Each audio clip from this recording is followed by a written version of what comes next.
Hi guys, good morning. आज मैं आप लोगों को टेंस पढ़ाने जा रहा हूं और टेंस में सिंपल प्रेजेंट टेंस। देखिए कैसे इसमें क्या करना है मैं बता रहा हूं। सिंपल प्रेजेंट टेंस, सबसे पहले आइडेंटिटी, जिसको कि हम लोग पहचान कहते हैं। जिस हिंदी क्रिया के अंत में ता हूँ, ती है, ते हो, ते हैं ETC लगा रहे, वह साधारणतः सिंपल प्रेजेंट टेंस के अंतर्गत आता है। देखिए इसको मैं यही आप लोगों को समझा देता हूँ कैसे ये सिंपल प्रेजेंट टेंस के अंतर्गत आएगा। क्या लिखा है? क्रिया, जिसे कि हम लोग भाव कहते हैं। इसको हम लोग क्रिया को भाव कहते हैं। जैसे खाना, पीना, रोना, हंसना, दौड़ना, नाचना, गाना, ये सब भाव हो गया। इसी के अंत में ताहू आता है। जैसे देखिए, मैं आम खाता हूँ, तुम बाजार जाते हो, वह भाषण देती है, राम रामायण पढ़ता है। ये सब जैसे आया ता, ती, ते, ये सब जो है ना सिंपल प्रेजेंट टेंस होता है। इसी को सिंपल प्रेजेंट टेंस बोलता है। सब में देखिए ता हूँ, ते है, ती है, ता है, ये सब आ गया सिंपल प्रेजेंट टेंस। तो इसको उदाहरण से जब समझाएंगे तो आप समझिएगा कैसे इसको बनाएंगे। सबसे पहले आइडेंटिटी जान लीजिए, पहचान जान लीजिए कि कैसे जानेंगे कि ये सेंटेंस जो है ना सिंपल प्रेजेंट टेंस है।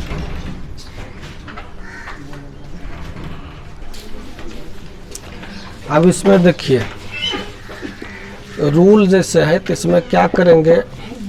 आई, वी, यू, दे तथा अन्य सभी प्लूरल सब्जेक्ट्स। जैसे अन्य प्लूरल सब्जेक्ट्स, प्लूरल सब्जेक्ट तब होगा जब दो या दो से अधिक होगा। जैसे राम एंड सीता, द काउज हो गया, बहुत सी गायें, द टीचर्स एक्सेट्रा के साथ subject plus V1 plus object. ये एस मतलब सब्जेक्ट करता, V1 वर्ब का पहला रूप, ये हो गया क्रिया, और ओ हो गया ऑब्जेक्ट कर्म। Subject plus verb plus object का प्रयोग किया जाता है क्या के साथ? डू, नहीं के साथ डू नॉट का प्रयोग किया जाता है। करना कुछ नहीं है। एग्जाम्पल देखिए, मैं अंग्रेजी पढ़ाता हूँ। सबसे पहले हम ये पता करेंगे कि ये सेंटेंस किस टेंस में है। तो जैसे आया ता हूँ, क्या लिखें? जिस हिंदी क्रिया के अंत में ता हूँ, ती है, ते हो, ते हैं एक्सेट्रा लगा रहे वह साधारणतः सिंपल प्रेजेंट टेंस के अंतर्गत आता है। तो जैसे आया मैं अंग्रेजी पढ़ाता हूँ, ता हूँ, तो हम समझ जाएंगे कि ये सिंपल प्रेजेंट टेंस है। फिर यहाँ पे रूल देख सकते हैं कि आई वी यू दे से यदि शुरू होता है या कोई प्लूरल, तो मैं इंग्लिश आई होता है, आई।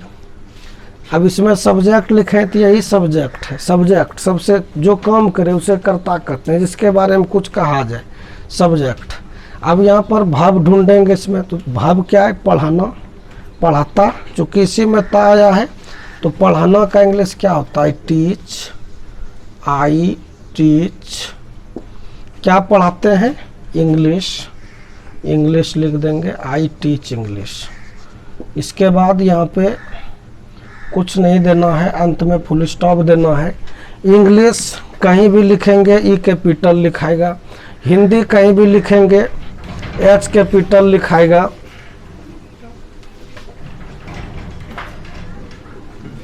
बंद किए।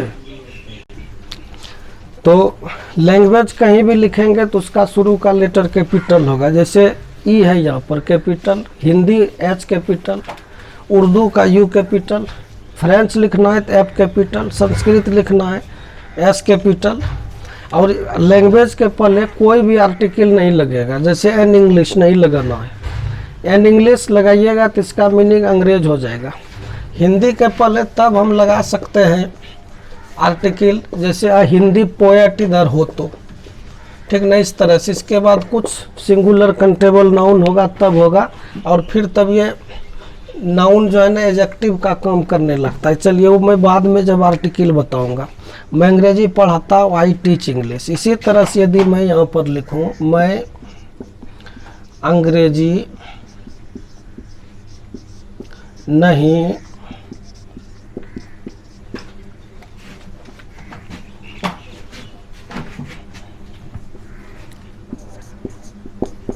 पढ़ाता हूँ, तो अब देखिए यहाँ क्या लिखा है, नहीं के साथ डू नॉट। ऐसे आप पढ़े होंगे कि नहीं का इंग्लिश नॉट होता है, लेकिन जब ता हूँ वाला सेंटेंस आवे, सिंपल प्रेजेंट टेंस, तो इसमें क्या लगता है, डू और डज नॉट। लेकिन डज नॉट वाला हम आगे बताएंगे। हम क्या लिखे हैं, नहीं के साथ, चूँकि आई वी यू दे से जब शुरू होगा या कोई प्लूरल सब्जेक्ट तो यही लागू होगा।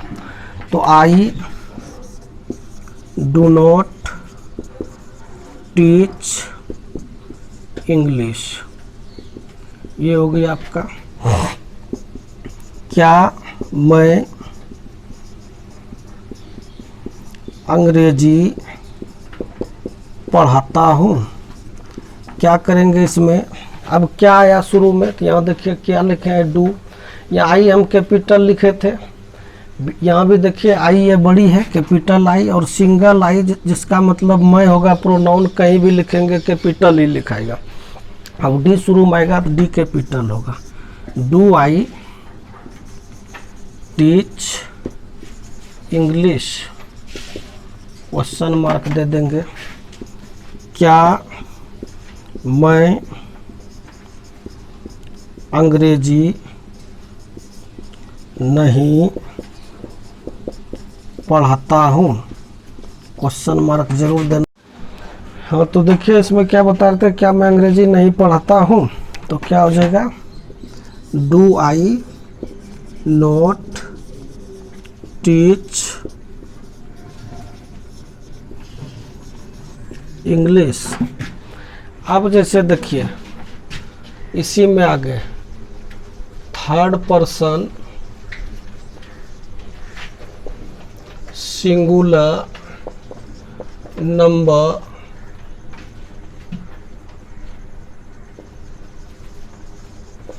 ही शी इट तथा नेम। नेम में याद रखना है सिंगल नेम, सिंगुलर नेम, जैसे राम एक नाम है, सीता, द काउ सिंगल हुआ, द टीचर सिंगल हुआ, सिंगुलर हुआ, एटसेट्रा के साथ subject plus V1 plus S या ES प्लस ऑब्जेक्ट का प्रयोग किया जाता है। जैसे क्या के साथ डज, नहीं के साथ डज नॉट का प्रयोग करते हैं। कहने का मतलब है कि यदि सेंटेंस कोई आई से शुरू होता है, वी से, यू से, दे से और प्लूरल सब्जेक्ट से, तो उसमें डू लगेगा, डू नॉट लगेगा। लेकिन ही, सी, इट और सिंगल नेम से शुरू होता है तो क्या लगेगा, डज या डज नॉट। इसको भी हम लोग उदाहरण से समझते हैं। एग्जाम्पल, वह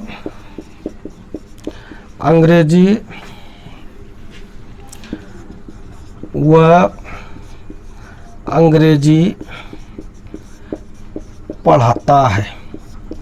देखिए शुरू हुआ है वह से, ता है सिंपल प्रेजेंट टेंस, वह का ही, पढ़ाना टीच, यही वर्ब हुआ, इसमें एस या ई एस लगाना है तो इसमें ई एस लगेगा। ही टीचेज इंग्लिश, टीच में ई एस लगा तो क्या हो गया, ही टीचेज इंग्लिश। और यहाँ क्या था, आई टीच इंग्लिश। अब देखिए वह अंग्रेजी नहीं पढ़ाता है, क्या हो जाएगा, he does not teach English. इसमें क्या हुआ, अब यहाँ पर जो ई एस था ये इसमें आ गया, जैसे डू, यहाँ देखिए ये आई डू था, ठीक ना, तो इसी डू में यहाँ पर ई एस उठ के आ गया इसमें, तो डज हो गया। यहाँ लिखे भी हैं डज नॉट। अब ये जब ई एस इसमें आ गया मान के चलिए, तो यहाँ क्या बचा, टीच बचा। ये अपना अंडरस्टैंडिंग, अब कहीं कहीं आपको सिर्फ एस ही लगे, यदि यहाँ रीड्स रहता, पढ़ता तो एस ही लगता, तो ये नहीं कि डी ओ एस कर देंगे, डज यही रहेगा। ये समझने के लिए आप लोगों को मैं बता रहा हूँ। जैसे देखिए, क्या वह अंग्रेजी पढ़ाता है। अब यहाँ पर देखिए ये डी शुरू में आएगा तो कैपिटल हो जाएगा, डज, यह बीच में जाएगा ही, तो ये एच स्मॉल होगा, डज ही टीच इंग्लिश, और क्वेश्चन मार्क जरूर देंगे। फिर देखिए, क्या वह अंग्रेजी नहीं पढ़ाता है, question mark, does he not teach English. ये इस तरह से बनेगा। और स्पोकन इंग्लिश में डजंट ही टीच इंग्लिश, ऐसे भी हो जाएगा, डजंट ही टीच इंग्लिश। जैसे यहाँ लिखे हैं, क्या मैं अंग्रेजी नहीं पढ़ाता हूँ, डोंट आई टीच इंग्लिश, इस तरह से भी लोग लिखते हैं। तो हमें पूर्ण विश्वास है कि आप लोगों को समझ में आया होगा। इस तरह से आप कुछ सेंटेंस लिख के जब प्रैक्टिस करेंगे और किसी शिक्षक से करेक्शन करवाएंगे, किसी सीनियर से मदद लेंगे, तो फिर आप लोग जो है ना बेहतर वे में समझ सकते हैं, आसानी के साथ समझ सकते हैं। इसको मैंने 2 भाग में बांटने का प्रयास किया ताकि आप लोगों को समझने में कोई परेशानी नहीं हो। और शुरुआत है, यदि आप बेहतर वे में इसको समझते हैं तो समझने का प्रयास करते हैं तो ज़रूर समझेंगे। और कोई भी दिक्कत हो तो आप कमेंट बॉक्स में ज़रूर लिखिए। और यदि आपको ये वीडियो अच्छा लगता है तो अपने दोस्तों के साथ शेयर कीजिए, लाइक कीजिए और सब्सक्राइब ज़रूर कीजिए, बेल बटन को दबाइए। चलिए आज यहीं तक। Wish you all the best, have a nice day, thank you.